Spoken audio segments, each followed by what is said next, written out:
નમસ્કાર,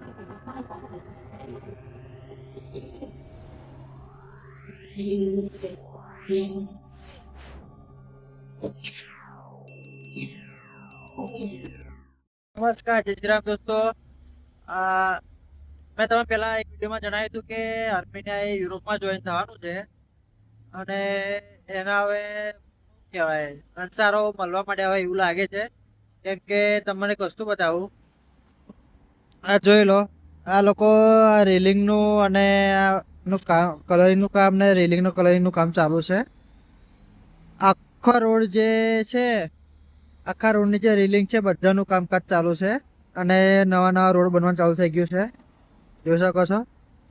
તો મેં તમને જણાવ્યું હતું કે આર્મેનિયા યુરોપમાં જોઈન થવાનું છે. તો એના અનુસાર એટલા માટે મળ્યા છે કેમ કે 4 મે યુરોપિયન પોલિટિકલ કમ્યુનિટી વાળા અગર આવે છે, એટલા માટે આ લોકો એનું કામકાજ ચાલુ કરી રહ્યા છે.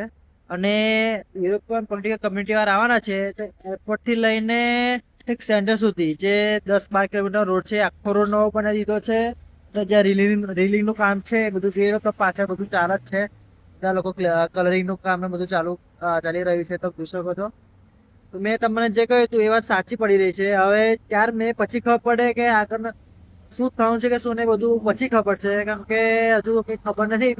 4 મે આવી જાય યુરોપિયન પોલિટિકલ કમ્યુનિટી તો પછી ખબર પડે. કેમ કે રિવ્યુ તો સારા આવવાના છે એવું લાગે છે મને. તો જોઈએ 4 મે શું થાય છે. 4 મે પછી જે થાય એનો પછી પણ બીજો વ્લોગ બનાવીશું કે શું રિઝલ્ટ આવ્યું છે શું નહીં, એને પછી તમને જણાવીશું.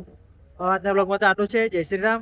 અને જો મારો વિડીયો કે મારી ઇન્ફોર્મેશન તમને સારી લાગી હોય તો મને લાઈક કરો, શેર કરો, સબસ્ક્રાઈબ કરી દેજો. જય શ્રી રામ, નમસ્કાર.